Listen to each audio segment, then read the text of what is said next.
Good Good morning morning to and you. congratulations. Thank you. I think the congratulations will go to the entire team that did the job on Thursday, Friday, Saturday, Sunday.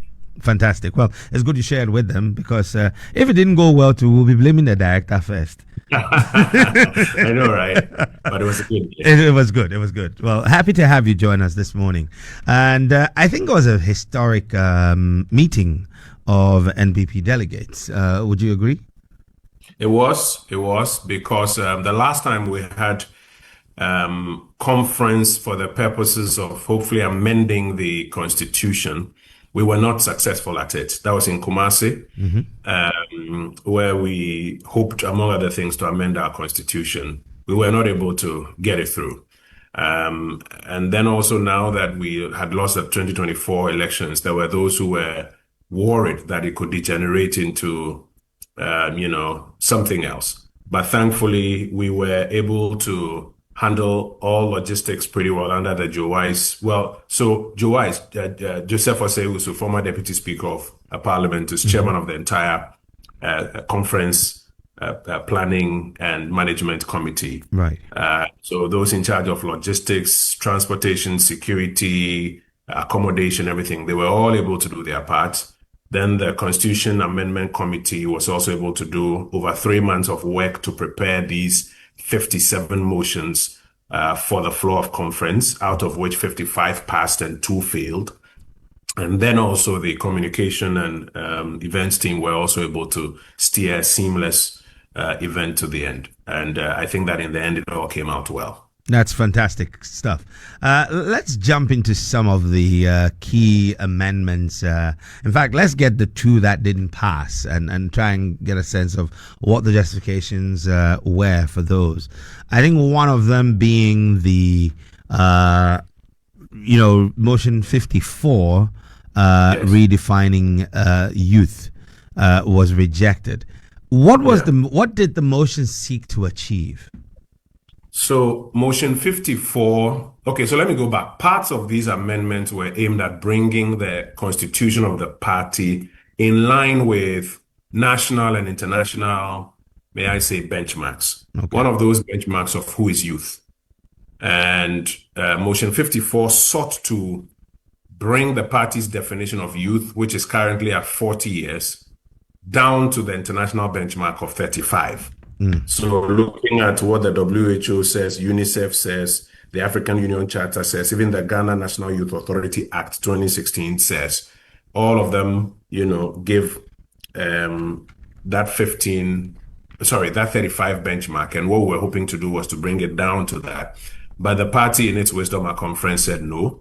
They preferred it to stay at 40 so that a lot more maturity could also be brought to the kind of work that needed to be done. And so that motion was rejected by conference. I mean, while this was rejected by conference, I mean, the actual motion says amend Article 15(4) of the Constitution by defining youth in the Constitution to refer to a member of the party who is not above the age of 35. So we're keeping this at 40. So it's now 15 to 40 years. I can understand why, and I was mentioning this to Fritz a moment ago, that, when I turned 40 and I would look out for fellowship opportunities and things, and I realized that it was all capped at 35, it made me feel really bad. And I was hoping that they will redefine, their scope.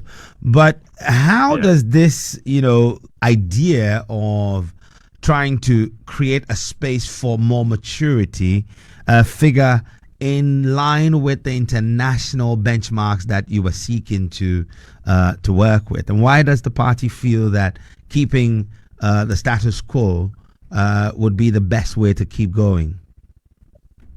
So I think the first thing to observe is that even the international benchmarks don't exactly have one age. If you look at the UN, they say youth is between 15 to 24. If you look at the WHO, they say 15 to 29. If you see the UNICEF definition, it says 15 to 24, ILO 15 to 24. The African Union Charter is what takes it to 35. And then in Ghana, we also picked 35 or 15 to 35 in the National Youth Act. So first of all, there's not a uniform definition. the proposers of the motion were arguing that at least we should come down to what appears to be the highest of the international standards, which is 35. But those who argued against it were also arguing that precisely because different jurisdictions are using different brackets, it is an admission that depending on your circumstances, you then look out for what qualifies as youth. And if you look at the Ghanaian, may I say, space and the Ghanaian culture, by the age of 40, you would have then gotten out of, may I say, the preparatory stages of life. They also argue that if you cut it down to 35, you will not have the higher levels of, or the levels of maturity helping in planning and executing youth-led initiatives within the party. You'll be left with just 35 and below. And therefore, they think that that 5-year bracket should be included. Of course, views differed. And at conference, it appears that those who wanted to keep it at 40 had their way. Indeed. So for a change, the nays did have something. Yeah, that was the second time the nays won when the questions were put or the call for the vote was put. And the first was on motion 17. That's right. Yeah.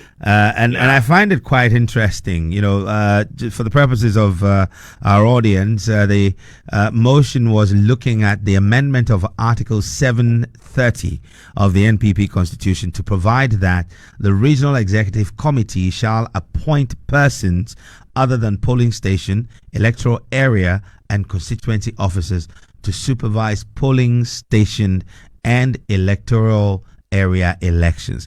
Help us understand what this means, what the status quo is, and why this amendment was proposed. So currently, when you're having polling station, electoral area, polling station and electoral area elections, those elections are run by the constituency officers. And there's the fear that there's a lot of maneuvering and arm twisting because the constituency officers have an interest in who becomes a polling station executive and who becomes an electoral area coordinator. And it is that maneuvering that becomes the beginning of the discontent at the constituency level and at the polling station or electoral area level. And so the proposers of that motion argue that the Regional Executive Committee should appoint people other than those at the polling station, electoral area, and constituency level to supervise that election so that you could eliminate any potential interference or maneuvering or what they call the mafia system and end up with a very clean election at the constituency level. You've seen many elections where people will say they said there were no forms available, or this one didn't get forms, or all of those issues. And so the proposers sought to remove the polling station, electoral area, and constituency officers from participating and administering that election. Conference thought otherwise, that it is important for the locals to run their local election because they know who qualifies and who doesn't qualify, who has the right character, who doesn't have the right character. And therefore, they don't want persons other than constituency, electoral area, and polling station officers administering those elections. So conference shut that down as well. That was the first knockdown of the 57 motions. But outside of that, pretty much all of the other motions were accepted. Particularly, there are a number of them, but I'm just going to cherry pick a few. And if there's any that you'd like for us to spotlight, please feel free to share that with us. I want to look at motion 9. And motion 9 was looking at articles 7, 5, 9, 2, 10, 7, and 3 of the NPP's constitution, where it says amend articles 7, 5, 9, 2, 10, 7, and 3 of the constitution to make the communication officers at all levels of the party elected from the polling station, electoral area, constituency, regional, and at the national level. At the national level, a communication officer shall be the director of communications. Now, some watchers have said that this is a motion, a proposal that is a departure from what has been, and it seems to be mimicking or showing, copying, for the lack of a better expression, what the NDC does. without going into whether it's copying somebody or not, what's the rationale behind this, and what sort of efficiency is this motion seeking to bring to the operations of the party? So motion 9 is one of the motions on improving the operations of the party structure. Our motions essentially either dealt with expanding the party structure or improving the operations of the party structure, or improving our policy and governance architecture. So you would notice that previously we didn't have communication officers at the polling station or at the electoral area. We only had them at the constituency level, and that was by appointment. The feedback after the Michael Quay committee went around to do its work is that a lot of areas had communication breaking down.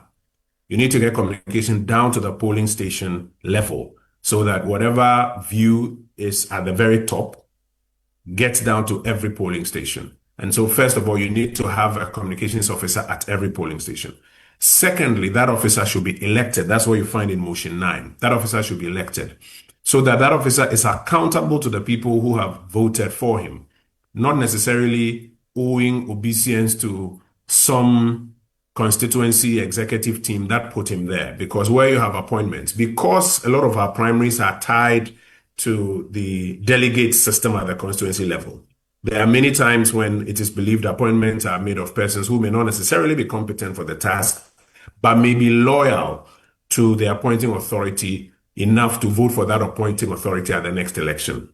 And so the way to cure it is first to have communication officers from polling station to electoral area to the constituency level, but secondly, to make it elective so that they are accountable to the party at the grassroots level. And if they are not handling communication well and the party people themselves observe that these people are not handling communication well, they'll get rid of them and put other people in place, other than having a system where somebody's appointed and whether he's functioning or not, he's kept because he owes obeisance to the political elite in that constituency. That was the rationale behind it. So that was one of the motions aimed at improving operations, the party structure. Okay. Now, on that note of, being able to swiftly make amendments to the communication infrastructure, so to speak, by removing an inefficient officer because they will now be accountable to the people, what will be the modalities or the processes for making that removal? Would that still have to wait till there is an election, or there's a process by which a person who's elected can be measured and weighed and found to either be doing well or wanting? The first will be by election. So if the party at that level is of the view that this person who was elected has not functioned well, then when he gets to the next election, they'll kick him out. But if there's stated misconduct, for which reason there's a view to remove this person from office, the disciplinary processes have also been strengthened, where such a person can then be reported to the higher or the next higher disciplinary committee for disciplinary action to be taken against this person for purposes of stated misconduct. So depending on where it fits, like they say in law, talem qualem, you choose your victim as you find him. Depending on where it fits, those who want to take those steps may choose to go either route. Great. Now, motion 10 also caught my eye, because recently there were, some stories, and this has got to do with the recent, I think it's the NDC, where somebody was complaining about a number of people who, okay, so for example, Sami Jemfi, who's the communications officer of the party, is also an appointee of the government heading the gold board. And the NPP in your own motions indicate that you were of the want of amending Articles 710 and 97 of the Constitution of the party to prevent party officers who get appointed into government from continuing to hold their offices. Very interesting and intriguing motion. Of course, this was accepted. But again, what was the rationale? And as someone would once say, can't people continue walking and chew gum? Well, They can, but when we went around doing the survey, the Microcre committee survey, it became clear that at many places in the party, you had party officers who, because the party had come into power, had now gotten government positions and had not let go of their party positions. So they were more or less benefiting from the two positions. And this left a lot of other equally competent party people disgruntled, sitting home saying, listen, we all contributed to this victory. You may have been the organizer at the time, and so you are now the NADMO coordinator. But why don't you focus on that and deliver on that so that somebody else also who is worked and sacrificed has an opportunity to become organizer of the party? If you accept to go and serve in government, go serve in government, and then let other people come in to function in that role. The other side of it, and you'll find this in other amendments, is that there's the effort to make the party strong and have some sort of insulation from the government so that the party, if it is in power, can call the government to order when it believes that the government is going astray. And so there's this effort to decouple party officials from government officials, because the view is that where the same person is occupying both positions, even when they are going wrong in government, there's no independent or decoupled party that can call them to order. And then again, you have several other people who are sitting on the flanks and are upset that we all contributed to this victory and we are not participating. And so create a system where those people can then also come in and serve in party positions and help to hold the government to account. And so motion 10 is one of the motions aimed at improving governance. As I mentioned, our motions were either on expansion or governance or operations. This is one of the motions that were aimed at improving governance. There's another motion, I forget the number immediately, which sought to remove a sitting president from the steering committee of the party. It is also one of those motions aimed at improving governance of the party and creating some sort of an insulation, between the party and the government to allow the party enough room to call the government to order when it believes that the government is stepping out of order. So that is the thinking that went into it, and conference was very quick to approve all of those motions. Well, that's pretty good. I mean, quite a number of the motions, generally, if you look at, you group them under themes, it was looking at increasing or expanding representation. And this was seen across polling stations, electoral areas, and TESCON levels. I mean, what specific challenge does this move seek to address? The constitution of the party itself envisages a day where, as much as possible, every card-bearing member of the party will be able to participate in decision-making. And we are working towards that.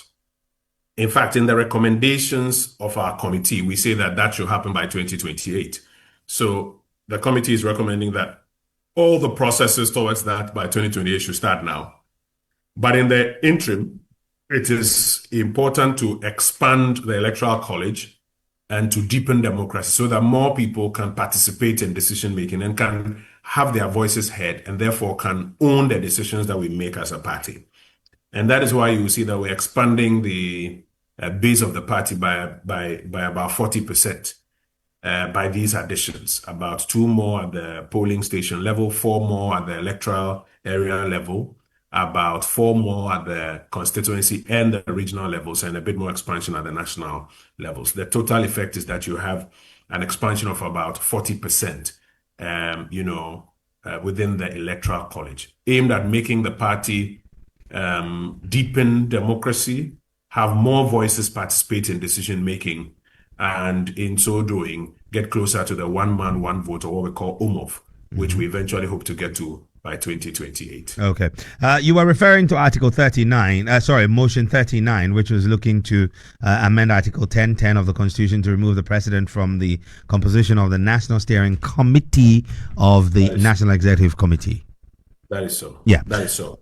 And as I explained, the steering committee is in charge of the day-to-day administration of the party, and it should comprise only of the 10 elected officers. They do day-to-day work. The view is that you don't need a sitting president going past National Council, National Executive Committee, and then coming to sit in steering committee to participate in day-to-day management of the party. Let the party manage itself on a day-to-day basis. And let the president focus on government. Yes, and then on matters that require escalation to National Executive Committee and National Council, when the steering committee brings those matters up, the president, former speakers of parliament, former leaders, etc., all of who are there can weigh in on it.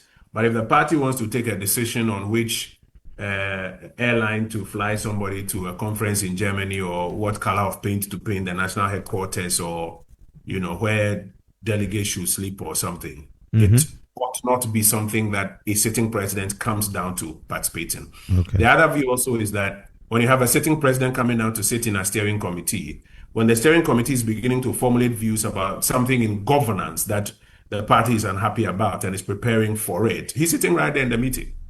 It becomes a bit difficult to formulate and get those views.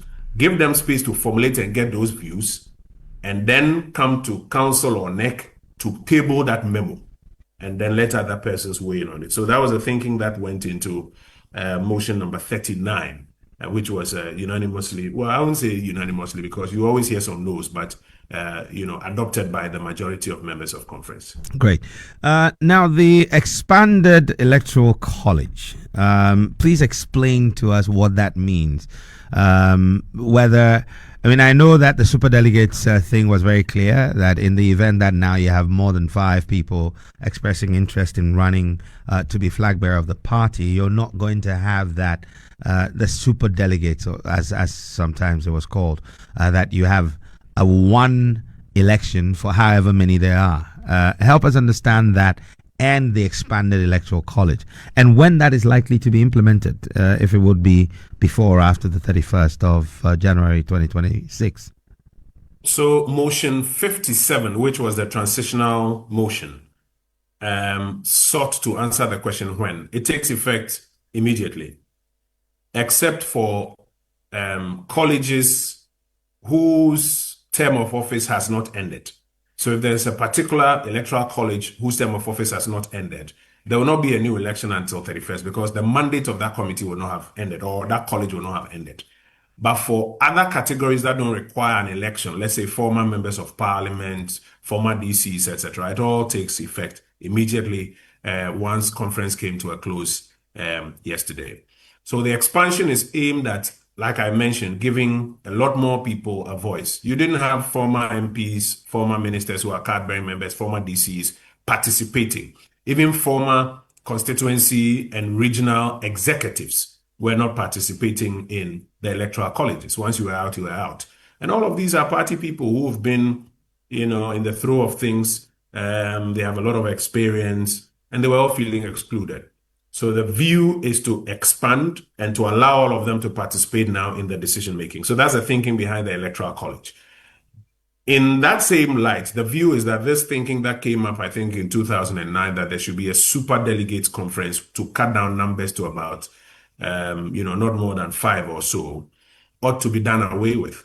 If people have interest in running, let the totality of the party decide. With this expanded college, let the totality of the party decide. And when the totality of the party makes a view that these are the persons we prefer as our leaders, that becomes the order of the day. So having tried it and having learned from it, the party took the view to remove the special electoral college and then to allow everybody to run. You need to get the 50% plus 1 if you're going to be the leader or the flag bearer, because, by the way, we have defined leader clearly now. The leader is the chairman of the party, because, the party is different from the government. And it is important that separation and that clarity takes place, so that even the government will have a very strong party to hold it in check when the view is that the government is going astray. So it is in this context that the super delegates conference is taken away, and then you have a broadened electoral college in its stead. Great. Right, Kojo, one of the motions that particularly grips me is motion 53, which says that amend the constitution to make all female delegates at the National Delegate Conference eligible to vote for the possession of the National Women Organizer. First and foremost, what's the rationale behind this motion? And does it also occur to, or does it also affect other positions of election in the party? Yes, so it also affects the youth organizer position. The same rationale affects the youth organizer position. The proponents of that amendment argued very strongly that, listen, the National Women's Organizer does not only organize and represent the women organizers, but organizes and represents all the women in the party. So why are we limiting the election to only women organizers? You have other executives who are women, but they don't get to participate in deciding who is the woman who represents and organizes us. And so the proponents argued, for example, the chair of the NPP USA is female, but under the old constitution, she doesn't have a say when we are choosing a national women's organizer. And so the view was that all the women in the party, whether they are women organizers or not, must have a view on who our women organizer is, because she represents all of them, not just the women organizers. Same applies to youth, that it was only the youth organizers who were electing the national youth organizer. And the view now is that you should have all persons who qualify as youth participating in that election to determine who the national youth organizer is, because by inference, the national youth organizer is helping to organize all the youth, not just youth organizers. And so those two amendments also passed. But permit me briefly to speak about three other motions that were designed to improve policy making. You will notice that in the formation of committees, now we have established what we call a policy, in the appointment of directors, now we have appointed what we call a policy director, or a director for policy. That's right. You also notice that the sector committees of the party now categorically in the constitution by this amendment can also comprise and be chaired by persons other than members of parliament. Okay. And then finally, you will notice, which is a very, very important amendment, that now at national conference, we are going to be taking position papers on policy matters. These three, for me, are some of the most important amendments that were made, because it now brings the political party into the mainstream of policy formulation. Okay. Hitherto, what used to happen was that somebody runs with maybe his ideas and becomes the flag bearer of the party. And then when we're going for an election, that person will put together a manifesto committee. I was vice chair of the last manifesto committee, and we put together ideas that we think will be relevant for that election. But you will find that the philosophy and the values of the party often are missing or don't reflect in the policy ideas with which we govern. If we are a liberal conservative party, what are our views on healthcare? What are our views on even how to implement free compulsory universal basic education? What are our views on fiscal policy, monetary policy, economic growth? A good political party must have its views on policy informed by its philosophy and what it strongly believes. Look at what the conservatives in the UK believe when it comes to, let's say, economic integration, and what the guys on the Labour side also believe. And it influences how the party thinks and comes up with policy. Unfortunately, the truth is that over the years, policy has been left in the hands of flag bearers and manifesto committees, and policy implementation has been left in the hands of ministers.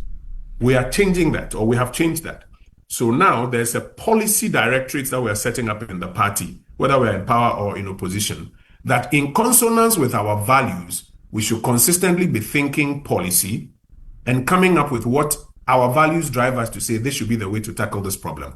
So for example, if you take health insurance that we want to, let's say, expand and reach universal basic healthcare, as a liberal conservative party, and also learning from other jurisdictions, what should be our approach? Today, we should be able to, as a party, through our policy directorate, think through it and agree on it.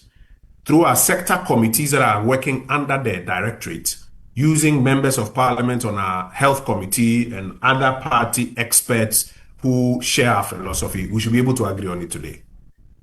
Today, when we go to conference, we should be able to, using that template, measure what is happening in government today and come up with a position that this is our position on how healthcare is being handled today.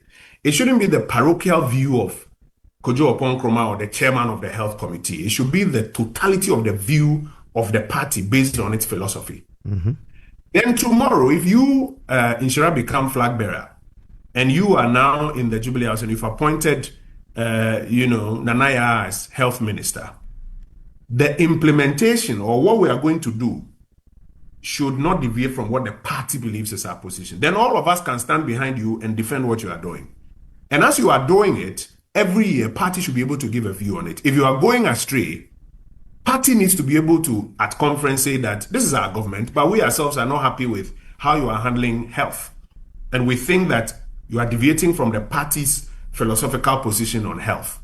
It will help to ensure that governance is strengthened. A government will be always in awe of its party's position and not be quick to deviate from it. And I think that these amendments that deal with policy constitute some of the most significant amendments if we're able to implement them effectively in the years ahead of us.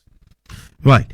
This is a very solid new provisions introduced into the Constitution. Of course, demonstrates the forward-looking or the forward-thinking of the new Patriotic Party in trying to make sure that you're not only creating more room for inclusivity, but that you're putting your best foot forward.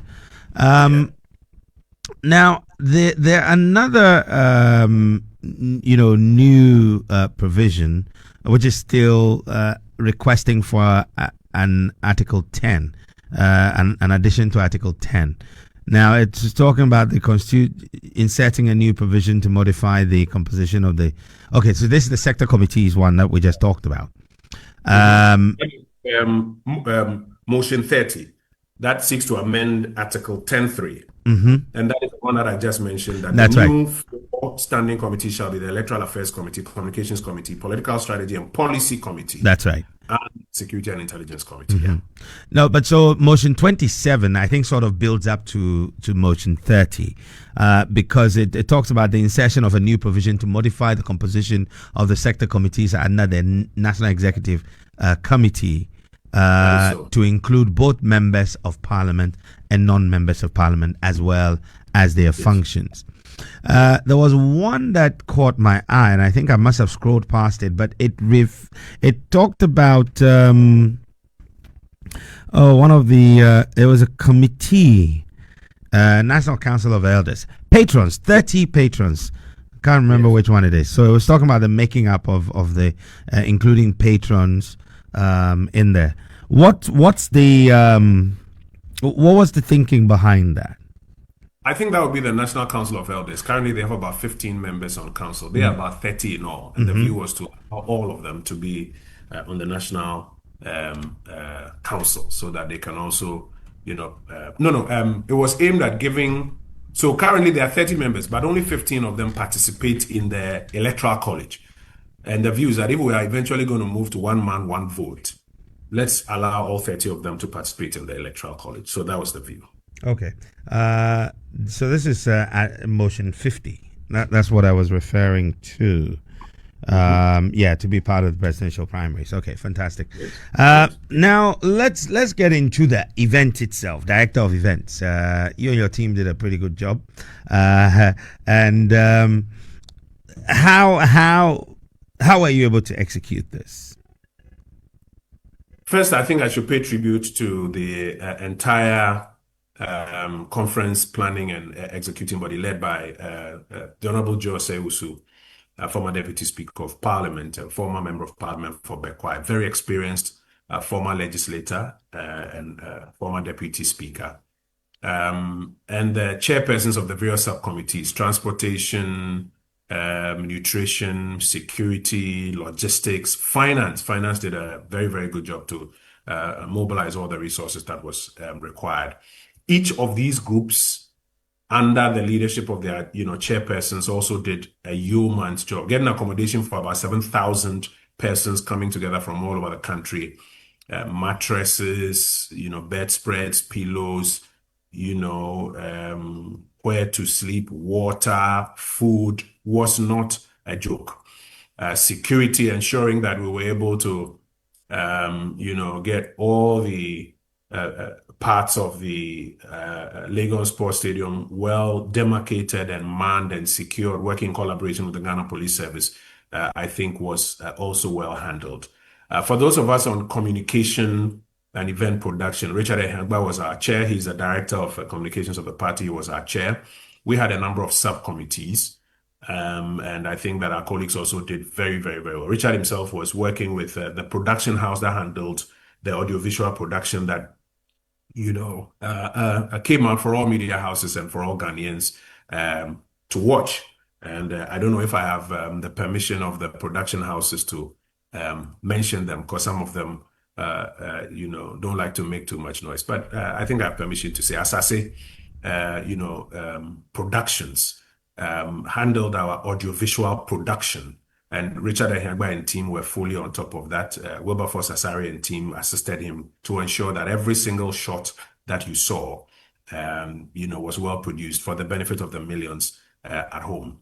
I also had another team that was backstage managing every single speaker, to ensure that in terms of persons coming on stage to deliver their messages, fraternal messages, all of that was well managed. We also had a very strong production team, Jennifer Queen, Monsieur Dukokro, George Krobia. They were responsible for managing all our speakers.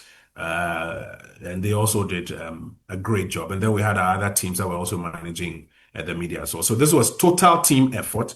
And I think it's evidence that when we work together and we don't care whose ox is God, we can achieve a lot for our party and our nation. So from Joe Wise down to everybody, I think we can salute and say thumbs up for a good job. Great stuff.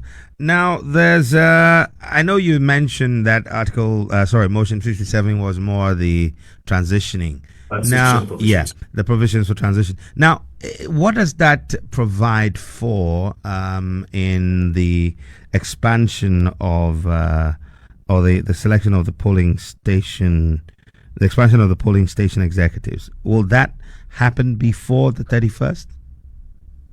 I didn't hear that question again. Will the expansion of the polling station executives happen before the 31st of January, or is this an immediate? Will it take immediate effect?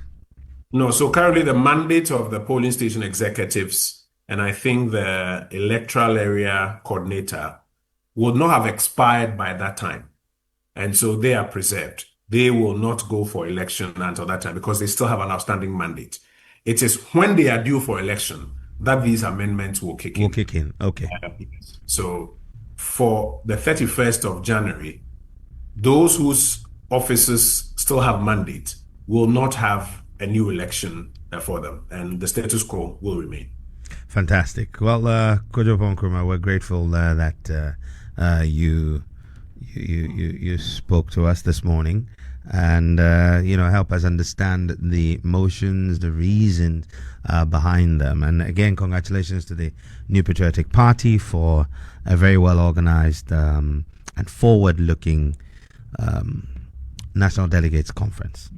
Nhyira, thank you for the time this morning. I just want to end by reiterating the theme for the entire conference, which was rebuilding together with our values. And you see it boldly inscribed on the backdrop throughout the conference. We have to come to a certain understanding that if everything had worked well, we won't be in opposition today.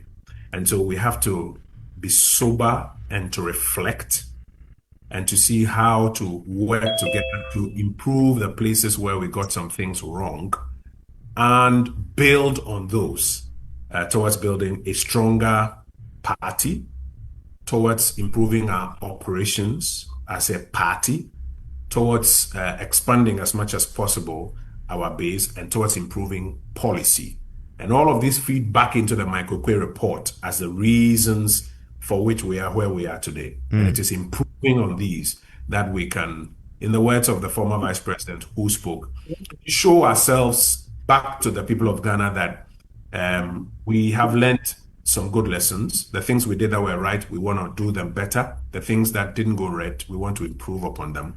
And the people of Ghana, when they genuinely believe that that is where we are, they will give us another opportunity, and then we can serve them one more time. So we are grateful to everybody, and we look forward to now getting to work.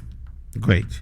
Thank you once again for joining us, Kojo Oppong Nkrumah, member of the Constitutional Amendment Committee of the new Patriotic Party. Thank you for watching.